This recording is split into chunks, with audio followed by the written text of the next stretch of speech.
രാഷ്ട്രീയത്തിൽ എന്താ കാണുന്നത്? ഗ്രൂപ്പ് രാഷ്ട്രീയം. ജാതി മതങ്ങളിൽ എന്താണ്? വർഗീയ രാഷ്ട്രീയം, വർഗീയ പരിപാടികൾ. ഇങ്ങനെ മുൻപിൽ കാണുന്ന മുഴുവൻ എന്താണ്? ഇതാണ്. ക്യാമ്പസുകളിൽ അക്രമ രാഷ്ട്രീയം, റാഗിങ്, പിന്നെ ഇതിനെ ന്യായീകരിക്കുന്ന ഭരണ സംവിധാനങ്ങൾ. മുഖ്യമന്ത്രിയുടെ പ്രസ്താവന പോലും, മുഖ്യമന്ത്രി SFIയുടെ, ഞാൻ പേരെടുത്ത് തന്നെ പറയുന്നു, അവരുടെ വിദ്യാർത്ഥി സംഘടനയുടെ സമ്മേളനത്തിൽ എന്താ പറഞ്ഞത്?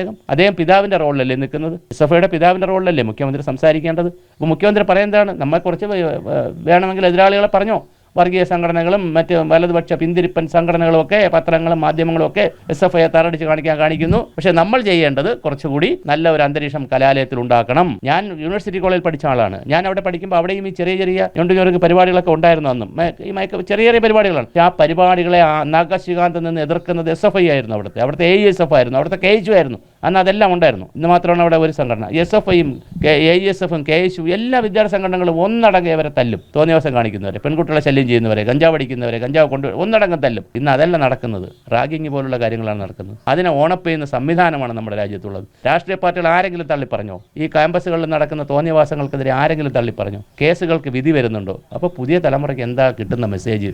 അവർക്കിതിലൊന്നും ഒരു താല്പര്യമില്ല.